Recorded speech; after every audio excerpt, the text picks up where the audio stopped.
Hello, everyone, and welcome to the Good Lawyers Gone Bad podcast. My name is Stuart Teicher.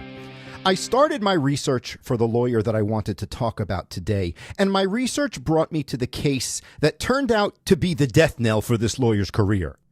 But when I started to research that case, I realized two things. First, the story about that case needs to be told before I tell you what the lawyer did. It will make the story about the lawyer a ton more powerful when you understand who he screwed. And secondly, this other story simply needs to be told. That's because while it's not about lawyer corruption, it's an incredible story about how corporate greed and governmental incompetence can combine to lead to catastrophic death. And then in the next episode, I'll tie it into the good lawyer that's gone bad. The question we will be asking ourselves today is also the name of this episode. Who pays for death in the skies? I'm not afraid to fly.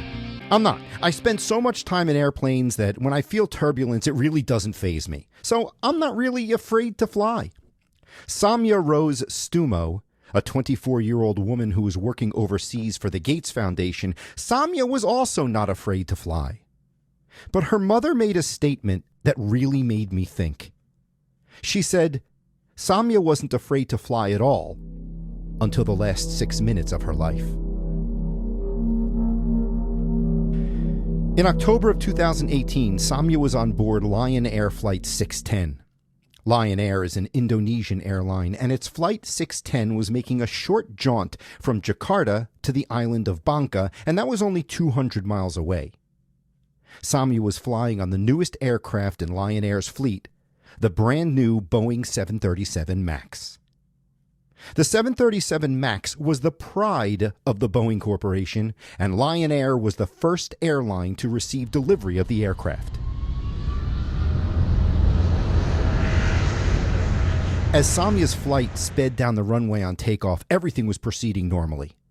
The jetliner took off and it climbed. 500 feet, 1,000 feet. If you've ever been on an airplane, you know the feeling of that aircraft pointing up into the air climbing. 2,000 feet, 3,000 feet. But about a minute into the ascent at 5,000 feet, the aircraft inexplicably started to push its nose downward. The pilots weren't doing it. The plane was. It was almost like the plane wanted to head back down towards the ground. The plane was being flown by an experienced Indonesian crew, and when the plane took a nosedive, the pilot and first officer snapped into action. They immediately pulled on the controls, struggling with the plane that had gone into an abnormally steep dive. As they wrestled with the plane, they must have been absolutely shocked. Aircrafts just don't do this on takeoff. But their efforts were just that. Efforts. As they pulled back on the stick and attempted to right the plane, the aircraft fought them, pulling itself back down towards the ground. And then, as quickly as it started, it stopped. For a moment, the crew must have looked at each other with relief. But before they could even catch their breath, the plane again went into a steep dive. The plane seemed to have a mind of its own, and that mind sent the aircraft into such a steep dive that no amount of human strength could have pulled the plane back up to level. Lion Air Flight 610 would not make its 200-mile journey. In fact, it would only make a fraction of that trip. The plane crashed into the Java Sea, only 20 miles from the airport. All 189 people were killed, including Samya Rose Stumo, who had only very recently become afraid of flying.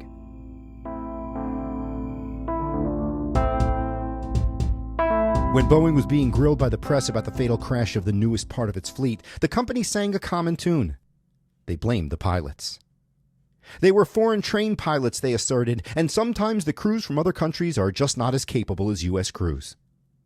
And it wasn't just Boeing who jumped to that conclusion. Nearly every single pilot who heard what happened thought the same thing. As one experienced pilot explained, we all thought that this was a third world problem.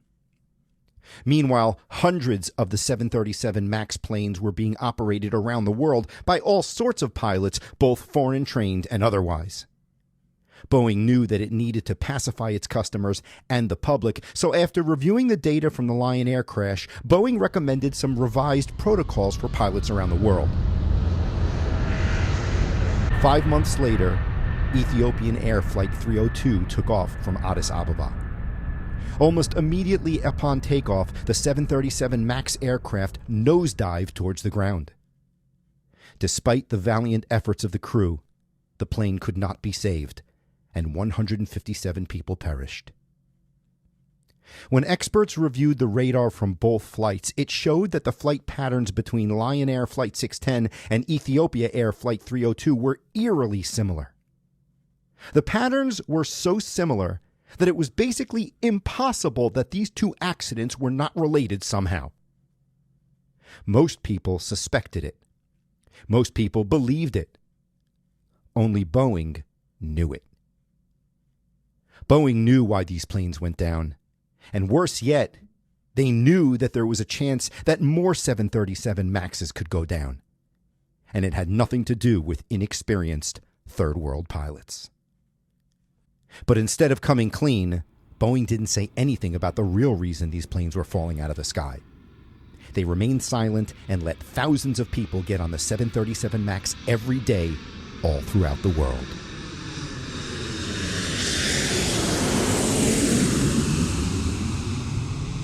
I love books and movies about the Cold War.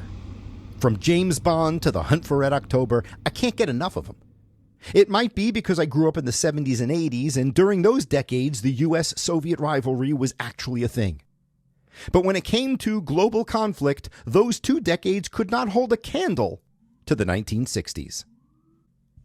The tense military standoff and unofficial state of clandestine war between the United States and the Soviet Union was in full bloom in the 1960s. Both superpowers were armed with nuclear weapons, and ironically, that was a good thing. The only thing that ensured that a full-scale nuclear war didn't break out was a deterrence concept called MAD, Mutually Assured Destruction. Each side knew that if one party shot a missile, the other party would respond in kind, and the only thing that was guaranteed was that everyone would die on both sides. So it kept everybody in this tense state of equilibrium. Of course, that didn't stop the countries from developing first strike capabilities. Whether they used them was another story, but each country knew that the only way that the deterrent effect would actually work is if they were both ready, willing, and able to strike first. But in the 1960s, the United States came to realize that they had a huge problem with their first strike capability. The Soviet Union had just successfully launched Sputnik, the world's first artificial satellite. This got the U.S. authorities thinking. If the Soviets had a rocket strong enough to launch a satellite into space, then it likely had a rocket strong enough to reach U.S. airfields. U.S. airfields where our nuclear bombers are located. What if the Soviets were able to use that technology in a first strike scenario? They could wipe out the entire U.S. bomber fleet while it sat on runways, and the U.S. strike capabilities would be decimated.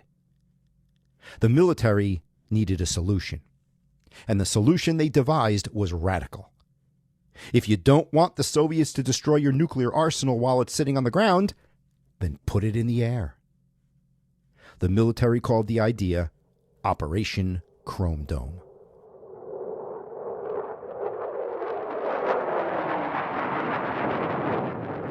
Beginning in 1960, the United States created a patrol of nuclear-armed B-52 bombers, which would stay airborne continuously. 24 hours a day, 7 days a week, weekends, holidays, you name it. The theory was that as long as the nuclear-armed bombers were crisscrossing the skies, they weren't vulnerable to Soviet attack. Then they'd be available to be used if the need to strike arose. Throughout the entirety of Operation Chrome Dome, at every moment in time during the existence of the operation, there were over a dozen nuclear weapons circling the skies over the Atlantic and Arctic Oceans. That program continued, and those B-52 bombers circled the sky for 8 years. But there's only one way that an operation like that could be so successful for so long. If you wanted to have bombers circling the globe in perpetuity, you had to make sure that those ever-circling planes didn't run out of gas. Luckily, the United States military had a relatively new aircraft at their disposal that provided that exact service. It was called the KC-135 Stratotanker. The Stratotanker was a massive flying gas station that could refuel aircraft in midair. Here's how it worked. When a plane needed fuel, the Stratotanker would extend a stiff pipe out of the back of the tanker called a boom. The bomber then lines up with the boom, connects, and the fuel flows from one aircraft to the other. It's a tense connection that's made in tense situations. So even though the pilots of these planes were the best trained in the world, you had to figure that with so many missions over so many years, something had to go wrong at least once, right? Right. In the late 1960s, while over Spain, one of the bombers was attempting a routine air-to-air refueling maneuver with a KC-135 Stratotanker. The bomber approached the boom much too quickly, and it also wasn't quite stabilized as it approached the Stratotanker. The two aircraft collided in mid-air. The B-52 bomber tore into the KC-135, igniting the fuel that the tanker was carrying. The mid-air explosion killed all 4 crew members on the Stratotanker instantaneously. But that was only part of the catastrophe. The explosion also tore open the tail section of the B-52 bomber. 3 men aboard the bomber were killed immediately and the rest ejected. And as they floated toward the ground, they watched their plane break up and fall to Earth, along with the 4 nuclear bombs it was carrying. Luckily, the bombs were not armed, and there were safety mechanisms attached to each of them to prevent an unintended atomic chain reaction. But when the plane and its cargo hit the Earth, there were still massive conventional explosions. And on top of the horror of those explosions, you can imagine the concern that the Spanish authorities had when they learned that 3 nuclear bombs had crashed down into their country. Did you catch that? I said 3 of its weapons crashed down. Yeah, that's because 3 of its weapons fell to the ground and were destroyed. The 4th was lost. The missing warhead had an explosive power that was 100 times greater than the bomb dropped on Hiroshima. Spain and the rest of the world were in full-blown panic as the United States searched for its missing nuclear device. 80 days after the crash, they found it, almost 3,000 feet below the surface of the water in the Mediterranean Sea. While Operation Chrome Dome was canceled shortly after that accident, the KC-135 Stratotanker continued to be used by the U.S. military for decades. But, as is always the case, eventually the maintenance issues just became too costly, and the old plane needed to be replaced. But who would do it? Who would be given the opportunity to replace the aging Stratotanker? Well, why not give the manufacturer of the current refueling aircraft the chance to build its replacement? The U.S. government thought that was a good idea. So in the early 2000s, the Boeing Aircraft Corporation was awarded a $40 billion contract to develop the successor to the Stratotanker. The aircraft Boeing created was called the KC-46 Pegasus. The new refueling aircraft Boeing created was an improvement over the Stratotanker in a ton of ways. In particular, the KC-46 Pegasus range and capacity are incredible. The plane has a flying range of a whopping 10,000 miles, and it can refill dozens of planes during that time. That's because the Pegasus carries enough fuel to fill 12 Olympic-size swimming pools. But that massive fuel capacity, well, it creates a practical problem for the aircraft.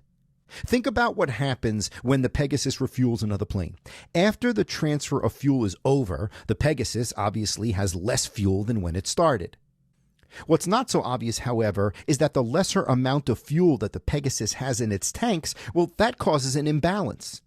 Less fuel in the tanks means that the remaining liquid sloshes around. It moves to and fro and basically causes the plane to wobble. To account for this, the pilots need to constantly readjust the aircraft while traveling at very high speeds. That can be very difficult, and there's a lot of opportunity for the pilots to make a deadly error, so Boeing created a piece of software to deal with it. They created the Maneuvering Characteristic Augmentation System, which is known by its acronym MCAS. The MCAS system, and I know that the S in MCAS stands for system, so I'm being redundant when I say MCAS system, but I don't care. It's easier to follow when I say it that way. Anyway, the MCAS system is software that automatically stabilizes the plane when it wobbles so that the repositioning of the weight caused by that liquid sloshing around in the storage tanks doesn't destabilize it. The plane has two sensors, each located on either side of the front of the fuselage. Those sensors monitor the pitch of the plane, and when it realizes that the plane needs some adjusting, the sensors send signals to the MCAS system. The MCAS system then automatically moves the rear stabilizer of the plane to keep the plane level. So if the weight of the remaining fuel shifts and causes the airplane to point up, the MCAS system kicks into gear imperceptibly. It moves the rear stabilizer to counter that movement and keeps the plane flying straight. The reason there are two sensors is for redundancy purposes. If one breaks, the other will still be operating properly, and the MCAS system will still get the right feedback. Today, the KC-46 Pegasus is the workhorse of the United States air operations. But when it was first introduced, it was a headache. In the early 2000s, when Boeing delivered the first Pegasus, it wasn't performing the way it should. And then there was a scandal around the bidding process, and it was all just a headache. And that wasn't the only headache that Boeing was dealing with at the time. It seemed that all of their key projects were much more expensive than they'd anticipated. The 787 and the 747 projects that they were working on were coming in massively over budget. But there was no way they could have foreseen the biggest problem they'd face. And the last issue was more than just an inconvenience or going over budget. It was a threat to the company's 100-year existence. And it was a problem that would combine money issues and the Pegasus, and it would be felt on runways in Indonesia and Ethiopia. My wife's family is from Rochester, New York. I'm sorry, I said that wrong. My wife's family is from Rochester, New York. I remember when we were younger, we used to go up there for the holidays and stuff. When you walked around the town in Rochester, you noticed something strange. The city was once dominated by Kodak. The Eastman Kodak Company was known for making old-school film for cameras. In fact, they so dominated the market that at their height, they employed 60,000 people. Rochester, New York was Kodak Town. And then Kodak did something incredibly stupid. They failed to see a critical innovation. In 1975, Kodak developed the first digital camera. And then they buried the invention. Kodak knew that the digital camera could replace their entire business model, so they just didn't pursue it. But you know how business works. While Kodak was hiding their technology and pumping out camera film, their competitors were at work in the back rooms. 6 years later, after Kodak created the digital camera and hid it from the world, Sony came up with their own version and released it to the world. The digital camera industry exploded, and Kodak was sitting on the sidelines watching. Before you knew it, the massive 120-year-old company was defunct. Boeing did not want to become Kodak, but in 2011, they were probably getting the picture that that was their future. At that time, the commercial aircraft business was dominated by two companies. One, of course, was Boeing, and the other was the European conglomerate Airbus. The competition between the two was fierce because the stakes were so high. Airlines build a limited number of aircraft, and when they do, those planes remain in their fleet for years. A typical aircraft can stay in the air for 20 to 30 years. I mean, this isn't a car. These aircraft are maintained with such precision and such diligence that it's perfectly safe for them to fly for decades. Boeing dominated their market, and their workhorse was the 737. The first 737 rolled off the Boeing production lines in 1967. Since then, over 10,000 have been manufactured.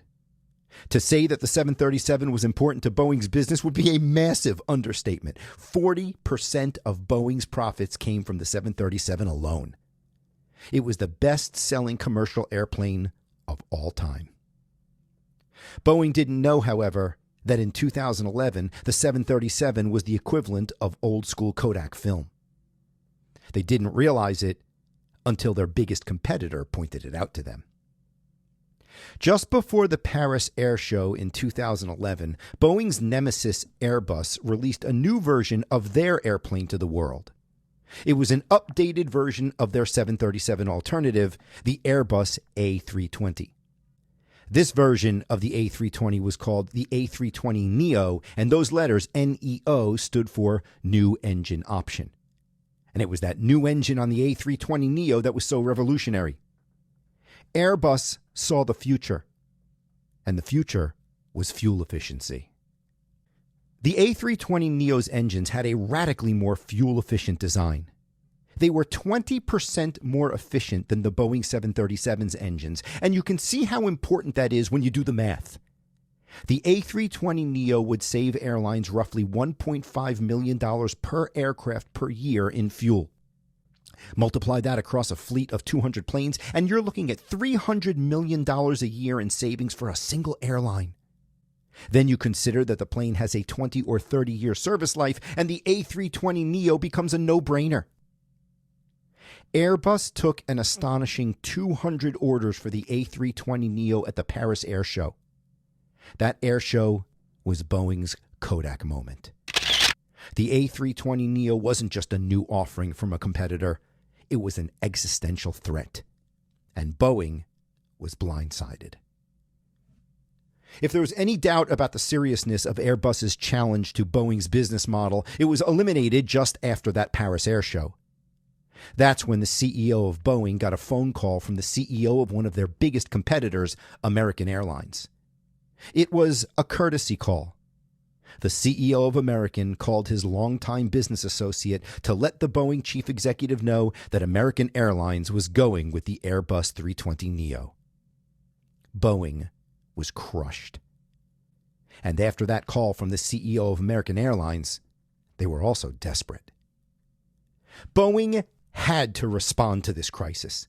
They simply had to do something that would convince their customers like American Airlines not to make the switch to Airbus.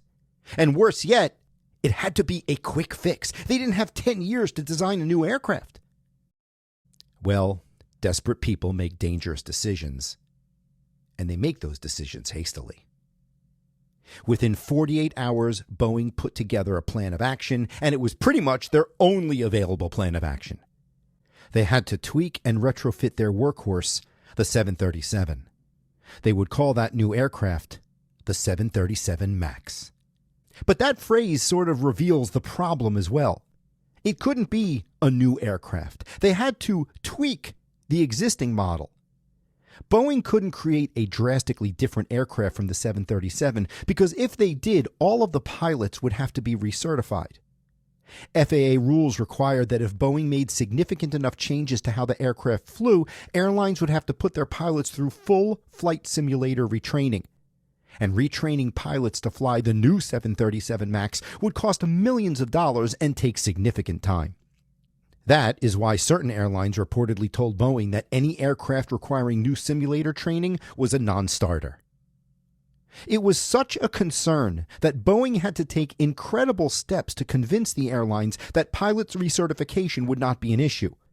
A perfect example is the deal that Boeing made with Southwest Airlines. For every aircraft that needed pilot recertification, Boeing would shave $1 million off the purchase price. So Boeing had an engineering challenge that it was embarking upon while having a financial gun to its head. It had to certify the 737 MAX as essentially the same plane as the existing model so it could avoid the retraining cost, or it was going to lose the sales.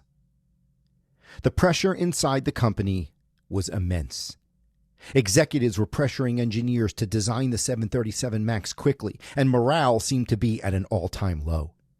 A company that was known for having employees who enthusiastically believed in the company's mission was now full of engineers on edge. One engineer said that the company was much more of an intense pressure cooker than I'd ever been in. The demand was to get it done quickly. The 737 was redesigned in record time.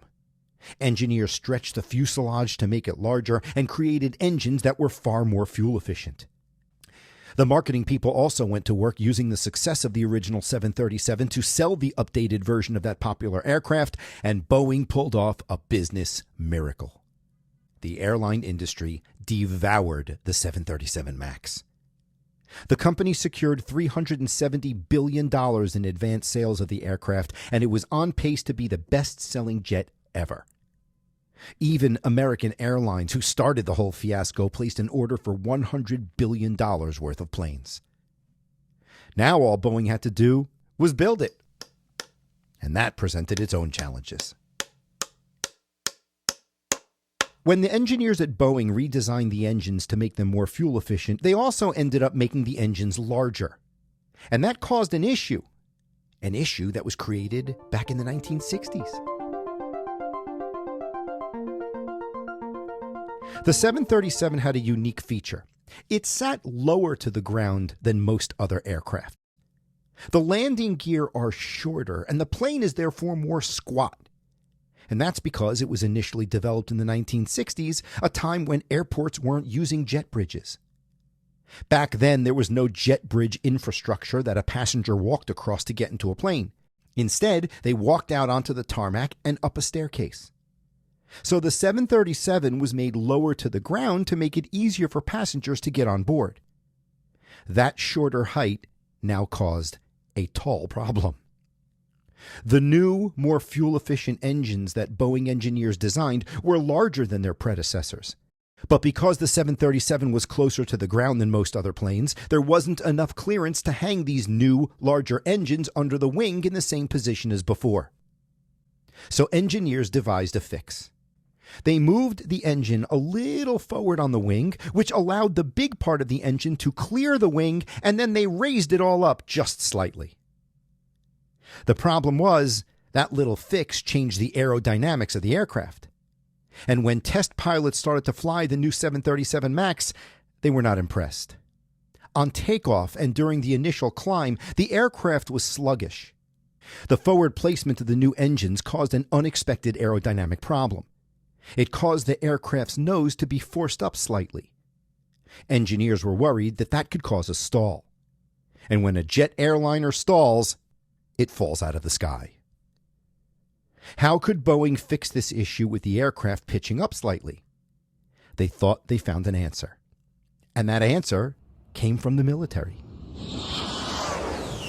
The perfect fix for the 737 MAX handling problems was the MCAS software system that Boeing developed for the Pegasus refueling tanker. It really made perfect sense. Remember why they needed the MCAS system in the Pegasus. As the tanker offloaded its fuel, the weight distribution of the remaining fuel in the tanks changed. So the plane went up and down a little bit. The performance was sluggish. MCAS fixed that. The two sensors mounted on each side of the plane would sense the wobbling of the plane and tell MCAS to move the rear stabilizer automatically to account for the pitching up or down. That kept the plane moving smoothly. And that's exactly what the 737 MAX needed. It too had a weight distribution issue. The larger engines of the 737 MAX were moved further forward, which meant that the plane was pitching up slightly. MCAS could fix that issue too. Okay, there was one difference. The Pegasus MCAS system was designed for use in high-speed flight way up high in the sky, and now the MCAS system would be retrofitted for slower takeoff situations. But it could still work.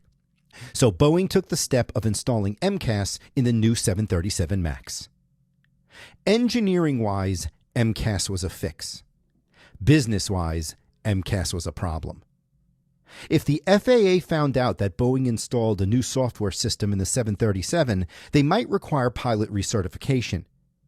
And if pilot recertification was needed, then the sales that Boeing made of the 737 MAX would go up in smoke.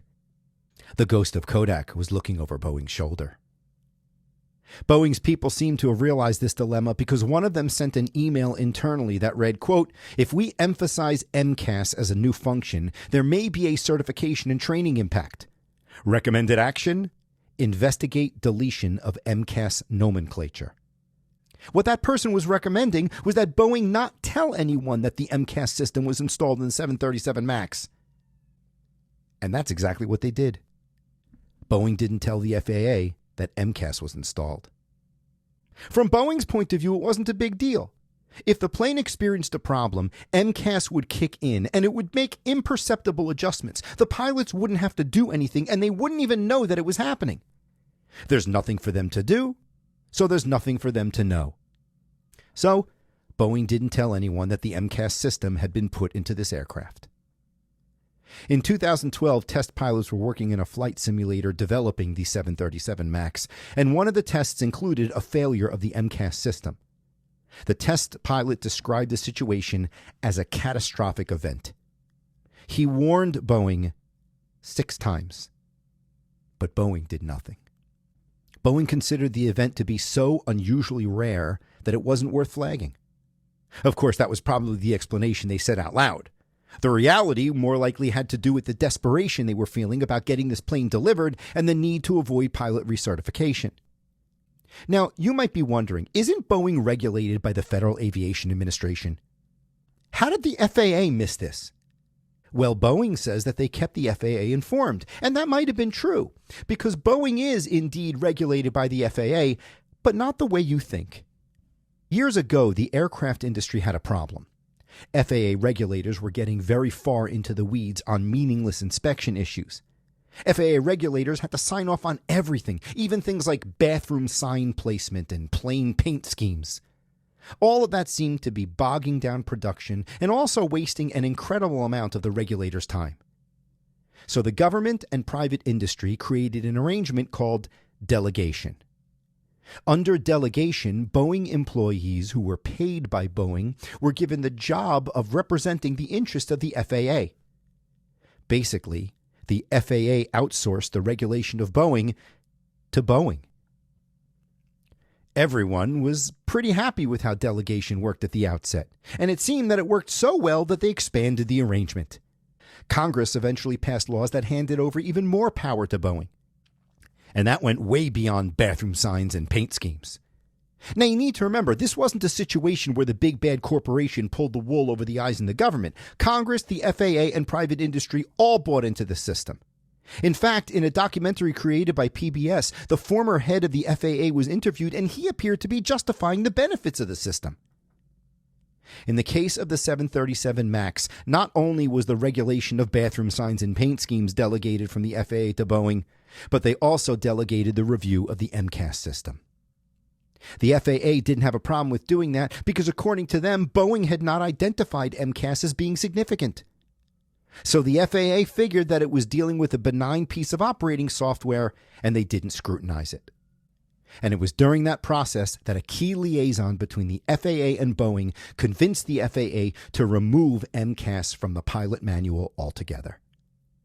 The fact that the FAA and Boeing might have been too close for comfort is illustrated by some emails sent between the Boeing liaison to the FAA. At one point, he bragged about what he called Jedi mind tricking the regulators. That same guy also dismissed the idea of pilot training. In fact, representatives from Lion Air in Indonesia asked for simulator training. The guy called them stupid and said they were idiots. On January 29, 2016, the first 737 MAX prototype went on its first flight. The flight went well, but the pilots noticed something odd. They reported that the 737 MAX wasn't handling as smoothly as it should shortly after takeoff. It was just a little sluggish. In the back rooms, engineers thought they knew how to fix that problem. All they had to do was tweak the MCAS system. Remember, the system wasn't being used as it was initially designed, in high speeds way above the Earth. The fact that it was now being used at lower speeds and much closer to the ground meant that the program needed to be retooled. They needed to allow MCAS to move the rear stabilizer a little more than usual. And that's what they did. And it all seemed to be working fine. And because it was so smooth, there was still no reason to tell anyone that the MCAS system was installed.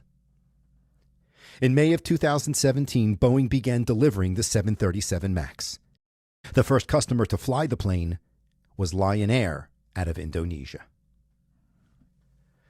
When the pilot of Lion Air Flight 610 started his ascent, it didn't take long for things to go wrong. 32 seconds into the flight, an alarm went off warning him that they were at a steep angle. But they weren't. The plane was proceeding at the normal angle for takeoff, and as the plane climbed, the alarms continued. The pilot must have been incredibly confused. What the pilot didn't know is that the sensor for the MCAS system was malfunctioning. The sensor wasn't calibrated properly, and it was now going haywire. As a result, it was sending bad information to the MCAS system. But what about that redundancy? Remember, the Pegasus refueling tanker had 2 sensors to account for just this situation. Well, to save money, Boeing eliminated the second sensor. So the only information being received by the MCAS system was faulty information.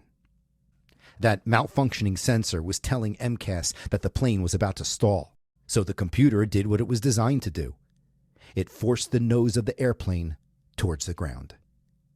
But because the MCAS system was retooled to work in slower speeds and the system was given the ability to move the rear stabilizer more than normal, the MCAS flight control system pushed the aircraft nose down violently.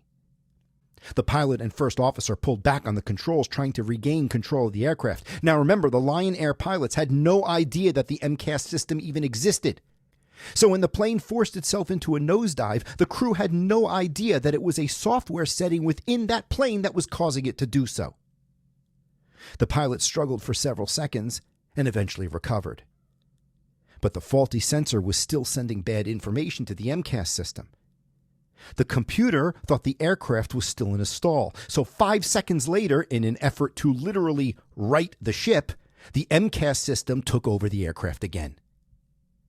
Now the tinkering of the MCAS system for slower speeds was really coming back to bite Boeing, because the rear stabilizer was giving the computerized authority to move even more aggressively, and the dive angle was intense.